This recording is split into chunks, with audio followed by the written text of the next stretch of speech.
For 20 days, the central government has ignored Sonam Wangchuk's hunger strike, but now the Delhi High Court has taken up the matter and the government has been forced to explain its stance as his health continues to deteriorate.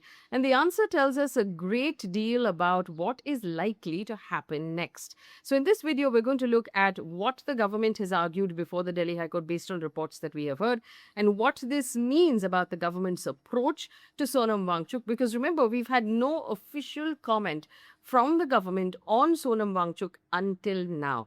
So this is what we know. This is what has happened in the case so far. The case came up in Delhi High Court in a public interest litigation. We understand the PIL was brought by Advocate Rakesh Kumar Saini, who brought the PIL apparently in his personal capacity. Based on court filings and reporting available, there's very little documented information about him. He's a practicing lawyer who's appeared in person in the Delhi High Court in various other matters. He is not part of Sonam Wangchuk's legal team, nor is he apparently acting on any of Wangchuk's instructions, from what we understand. According to reporting, he's described himself in the petition as approaching the court because he believed the state has a constitutional duty to protect Sonam Wangchuk's life. That's what we know about the person who's brought the case before the court. Now, the petitioner argued that Sonam Wangchuk's prolonged hunger strike has reached a stage where the state, in this the central government, has a constitutional duty to protect his life, and the plea sought medical intervention, including hospitalization if necessary, to prevent irreversible harm. In simple terms, the court has asked one question of the government. Can the government simply stand by while a citizen slowly starves himself in protest? Now, here's the government response, and this is where it gets really interesting. Now, the union government was represented by Solicitor General Tushar Mehta, who's a lawyer for the government. And it's not as much striking as to what he did argue, but what he did not say. The central government did not dismiss any concerns about Wangchuk's health. It did not tell the court that this was a personal decision and the government has nothing to do with it, nor did it ask for the petition to be torn out. What the Tushar Mehta acknowledged was that the government is already monitoring Wangchuk's condition carefully. He informed the court that doctors were conducting regular medical examinations and that his health was being assessed continuously. He also said, Tushar Mehta also submitted that any medical intervention will depend on the opinion of the doctors. And in other words, he said, if medical professionals believe that Wangchuk's condition has become critical, the government will in fact act on that advice. And what does that mean? It means that the government has now publicly accepted responsibility to keep track of Sonam Wangchuk's health.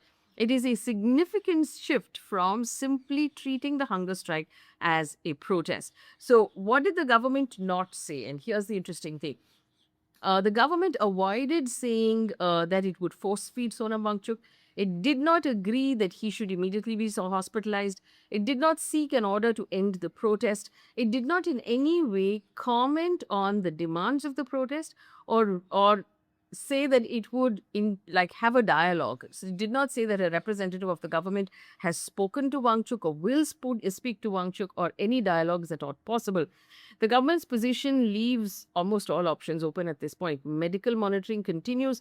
Doctors will make recommendations. Administration decides how to respond if his condition becomes life-threatening. And that careful wording actually gives the government flexibility to avoid confrontation on various forms. Now, this is the court's response. The court has said that every life is precious.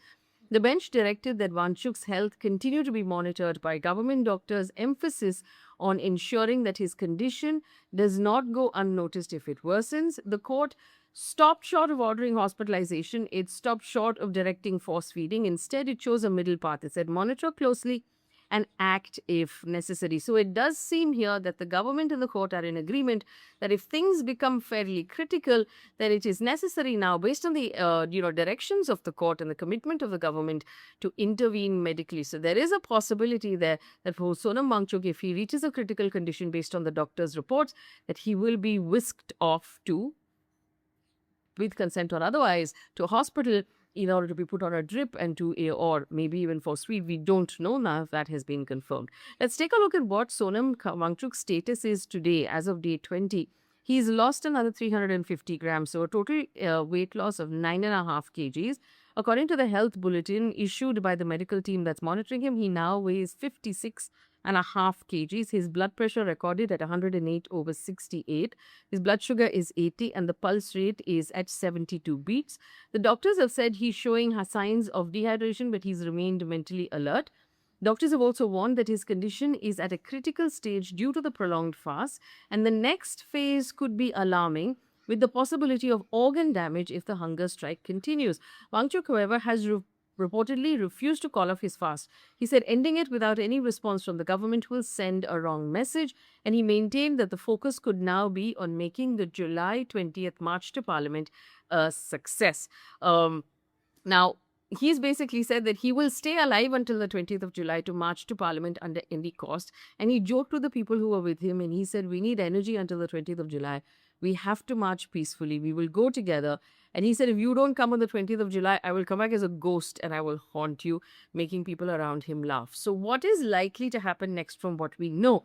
Now, as things become legally and politically more complicated, if Wangchuk's health deteriorates significantly, doctors may conclude that he is no longer capable of making informed medical decisions, and they would actually place him, if they say he's in immediate danger, then the authorities will face a choice of, do you continue to allow him to fast, which is what he's choosing to do, or do you step in to preserve his life? Now, I want to give you a quick history, although we've done another video on this. We've had a history of prolonged hunger strikes in India. It was actually made very popular and part of our political system by Mahatma Gandhi himself, who used to use it very often. Remember in 1952, when Poti Shiramalu fasted for 58 days for a Telugu-speaking state, he actually died on his fast. In the year 2000, when Irom Sharmila was fasting, protesting the Armed Forces Special Powers Act, they force-fed her for 16 years and she ended her fast finally in 2016. In 2011, Anna Hazare started fasting, but his fast ended after 12 days, so it did not reach this critical condition that Wangchuk is at right now in day 20. And in 2018, environmentalist G.D. Agarwal fasted for stronger protection for the river Ganga. He died on that fast protest as well. So there's been a checkered past of how governments have reacted in the past to people who have been fasting. More recently, 2024, farm leader Jagjit Singh Dalewal had started an indefinite hunger strike for minimum support price. The Supreme Court stepped in and told the Punjab government to ensure he got medical care. So there's no rule right now set as to how governments have to react. But this hearing that I brought you about the Delhi High Court is really politically important because the government largely avoided engaging with any of the demands of Wangchuk directly in court. Legally, however, that silence becomes far harder because the court has forced the government to acknowledge Wangchuk's protest, to acknowledge his medical condition and make a commitment that they will intervene if things get bad. So does this give the government a route out, saying that if it gets too bad, we'll pick him up, we'll take him to hospital and we'll intervene to save his life, so that they can say that if his life was in danger, it would cause a law and order problem and we had to do this, thereby avoiding basically addressing his demands in any way. It's possible that this High Court order has actually, or this High Court hearing has given government that room to intervene medically without acknowledging the political protest or the political demands. As of now, on day 20, Sonam Wangchuk has got more and more attention from more and more celebrities and from the opposition arm of politics. Because I must point out, Pawan Khera of the Congress party has visited, Rahul Gandhi has not, but almost all of the other India bloc parties have visited in one way or the other and sort of given him solidarity and support. Most of Bollywood is also divided down the middle between people who have commented on his behalf and those who haven't. Interestingly, it's the most powerful faces and voices in Bollywood who have not said a word. But that is besides the point. We will continue to keep an eye on Sonam Wangchuk. We'll bring you regular updates of his health and strategies of what actually the government may or may not be thinking at this point. Let me know if you believe that the government should intervene medically, or should there be more pressure right now to respond politically, because these are two aspects of the same protest.